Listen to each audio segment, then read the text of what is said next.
Thaksin Shinawatra, a name that can spark a debate faster than you can say controversy. On one hand, he's celebrated as the man who brought prosperity to millions, a self-made billionaire who climbed his way to the top. But on the other hand, there's a darker side to this tale, a side that's not as shiny as his bank account. Let's rewind a bit. Born in the northern province of Chiang Mai, Thaksin wasn't just another face in the crowd. He had ambition, he had drive, and he had a knack for turning things to gold. By the time he became Thailand's prime minister in 2001, he was already a billionaire with a net worth that made headlines worldwide. But as the old saying goes, not all that glitters is gold, and in Thaksin's case, the glitter came with a fair share of tarnish. Thaksin wasn't just any leader, he was a phenomenon. His policies were bold, his charisma was undeniable, and his influence was far-reaching. But behind that charm lay a complex figure whose actions would divide a nation. For every person who saw him as Thailand's savior, there was another who saw a leader willing to bend or break the rules to get his way. So, who is the real Thaksin Shinawatra? A visionary leader or a power-hungry autocrat? In this series, we're peeling back the layers to reveal the man behind the public persona. We'll explore his rise to power, his groundbreaking policies, and the darker corners of his rule that have left an indelible mark on Thailand's history.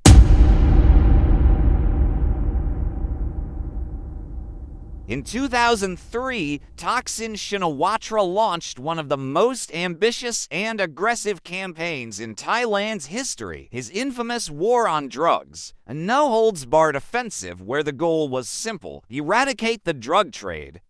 And when I say eradicate, I mean it was more like terminate with extreme prejudice. Thaksin wasn't just playing tough, he was going full action movie mode. Thaksin's approach was straightforward. If you're dealing drugs, you're going down, one way or another. The campaign was swift, brutal, and, according to official reports, effective. Thousands of arrests were made, and drug-related crime dropped sharply. But here's the kicker: the body count was climbing too. In just 3 months, over 2,500 people were killed. And no, these weren't just hardened criminals. Many were suspects who never even had a day in court. Thaksin, ever the tough talker, dismissed the criticism, insisting that the ends justified the means. In his mind, he was cleaning up the streets, and if a few people got caught in the crossfire, well, that was just collateral damage. But not everyone was buying that story. Human rights organizations were quick to call foul, accusing Thaksin of sanctioning extrajudicial killings and turning a blind eye to the rule of law. It was like a real-life game of good cop, bad cop, except Thaksin was playing both roles. The international community wasn't thrilled either. Thaksin's war on drugs drew widespread condemnation from around the globe, with critics saying that he'd crossed a line. Several lines, actually, but Thaksin. He stood firm, confident that history would judge him as the man who saved Thailand from the scourge of drugs, even if his methods were, let's say, a bit extreme. But here's the million-dollar question. Did Thaksin's war on drugs really solve the problem, or did it create more issues than it solved? Was the cost of victory too high? In the next section, we'll explore another side of Thaksin's rule, his relationship with the media, and the lengths he went to control the narrative. Spoiler alert, freedom of the press took quite a hit.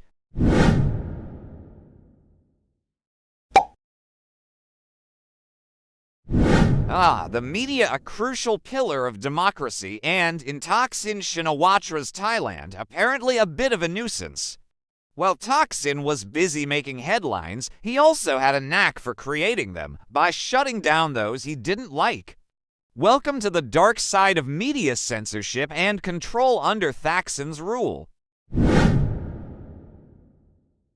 Thaksin wasn't exactly a fan of the media's pesky habit of reporting things he'd rather keep under wraps. In fact, he approached media criticism with the same enthusiasm he showed in his war on drugs, only this time the weapon of choice was censorship. During his time in office, Thaksin didn't just control the narrative, he practically wrote it. Thaksin took media control to a whole new level, and by that, I mean he practically had a chokehold on it. If a news outlet dared to criticize him, they might just find themselves facing a lawsuit or, worse, forced to close shop. It was like playing a game of whack-a-mole, only in this version, the moles were journalists and the hammer was legal action. His administration wasn't shy about using its influence to cozy up with media moguls. Thaksin even bought out major media outlets to make sure the news stayed friendly. Think of it as the world's most aggressive PR campaign. If you're wondering about independent journalism, let's just say it had a vacation during Thaksin's reign. But the public wasn't exactly thrilled with this media blackout. Protests popped up like mushrooms after rain, with people demanding their right to a free press. The more Thaksin clamped down, the louder the outcry grew. It was a classic case of you can't keep a good story down, and the struggle for media freedom became a central battleground. Media control might have kept Thaksin's image polished, but it also made him a controversial figure, both at home and abroad.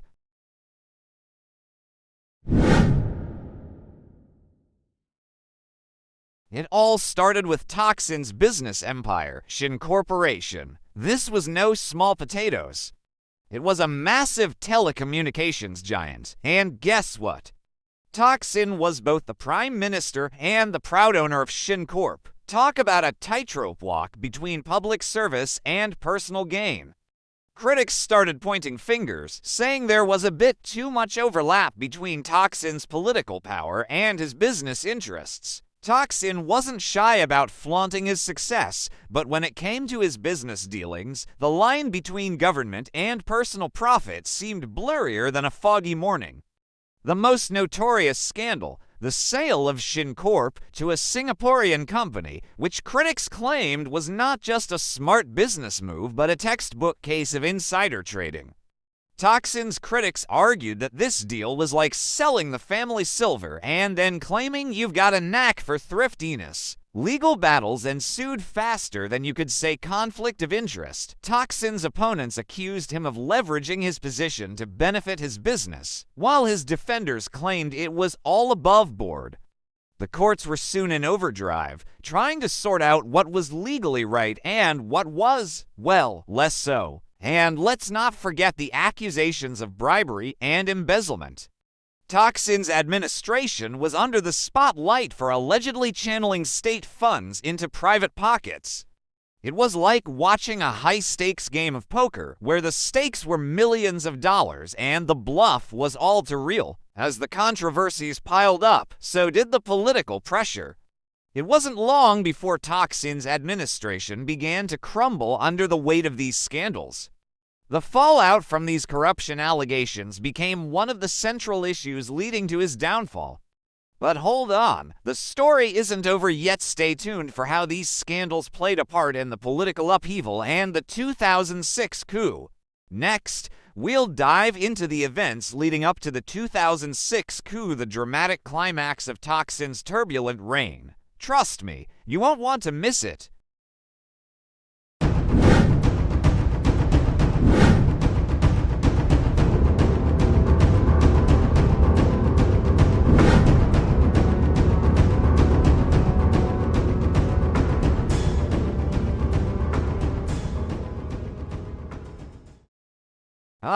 The art of power consolidation, a craft where the lines between governing and controlling become so blurred you'd need a microscope to find them.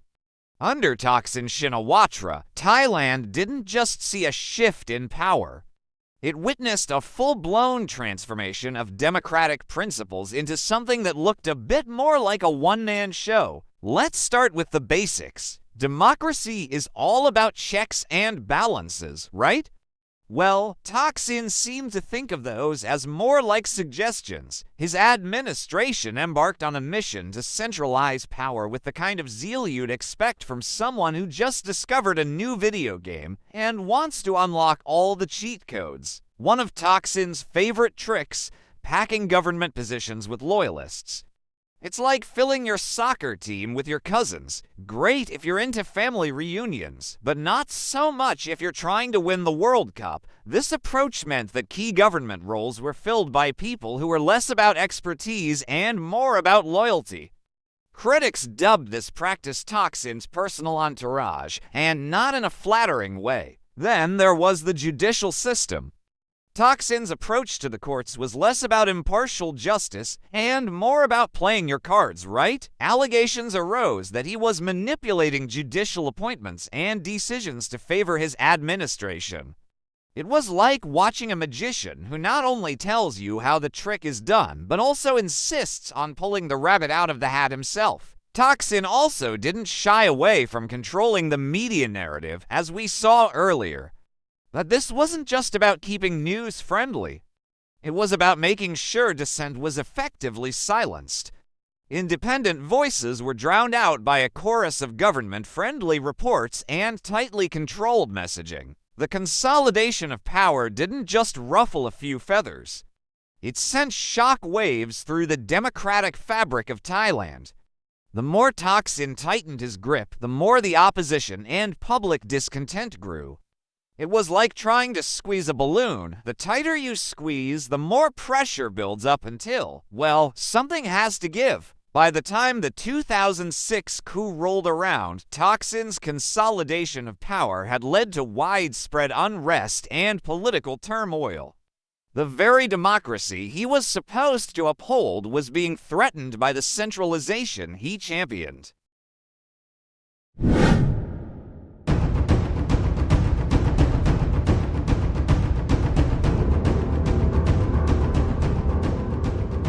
Thaksin Shinawatra's war on drugs wasn't the only human rights controversy during his time in office.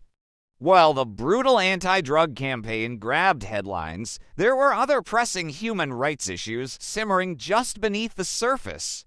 Buckle up as we delve into the broader spectrum of human rights concerns that extended far beyond the fight against drugs.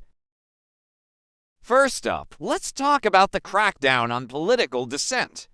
Under Thaksin's regime, the term freedom of speech seemed to take a vacation. Political opponents and critics of the government found themselves on the receiving end of legal actions and harassment. It was like a high-stakes game of whack-a-mole, but instead of moles, it was journalists, activists, and anyone who dared to question Thaksin's policies. Opposition leaders and human rights activists were often targeted, with many facing intimidation, arrest, or worse. Thaksin's administration was accused of using state resources to suppress dissent and maintain a tight grip on power. The government's response to criticism, often a swift and heavy-handed one, leaving many to wonder if the term free press had been retired. Then there's the matter of the military's role. The Thai military, under Thaksin's influence, was often deployed to handle internal unrest. And while a strong military can be a stabilizing force, in Thaksin's case, it sometimes felt like the army was playing the role of enforcer rather than protector. Reports of military abuse and excessive force became common, adding another layer of concern to the human rights landscape. And let's not forget the suppression of ethnic minorities. In regions like the south of Thailand, where the conflict with insurgent groups was ongoing, human rights abuses against ethnic minorities became a significant issue. The government's heavy-handed approach to counterinsurgency often led to allegations of discrimination and human rights violations. The human rights concerns didn't just affect Thailand's political landscape. They also had real-world implications for countless individuals. From suppression of dissent to abuses by the military, Thaksin era was marked by a series of human rights challenges that extended far beyond his controversial war on drugs. September 19, 2006, mark it on your calendars, because this was the day that Thaksin Shinawatra's grip on power was forcibly yanked away. The Thai military, led by General Santhi Bunyaratglin, decided that it was high time for a change in leadership. Think of it as a political house cleaning, only this time they didn't bother with dusting off the old furniture. The coup was swift and, for the most part, bloodless, a rare feat in the world of military takeovers. Thaksin was in New York City at the time, attending the United Nations General Assembly. Talk about bad timing. By the time he'd finished his diplomatic speeches, his government was being dismantled back home. Guess you could say his international charm didn't exactly work in his favor this time.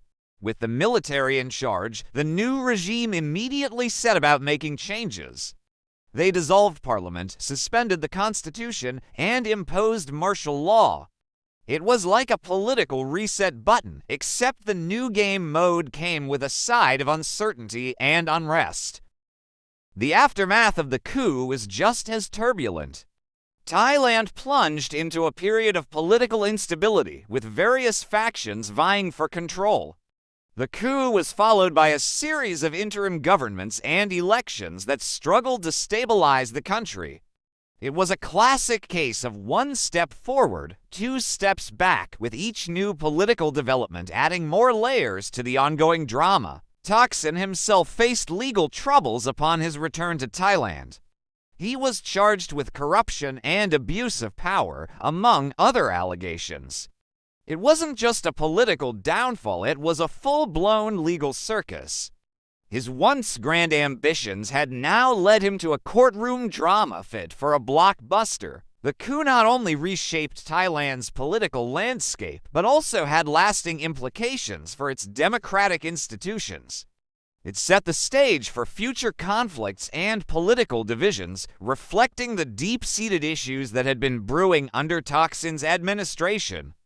The cycle of political turmoil continued, leaving a mark on Thailand's history that's still felt today. With the 2006 coup behind us, we've journeyed through the highs and lows of Thaksin Shinawatra's controversial reign. From power struggles to legal battles, the story of Thaksin is a testament to the complexities of modern political life. Stay tuned for our next video, where we'll explore the broader implications of these events on Thailand's ongoing political landscape. Don't forget to subscribe and hit that notification bell so you don't miss out on our next deep dive into the twists and turns of global politics. Thanks for watching.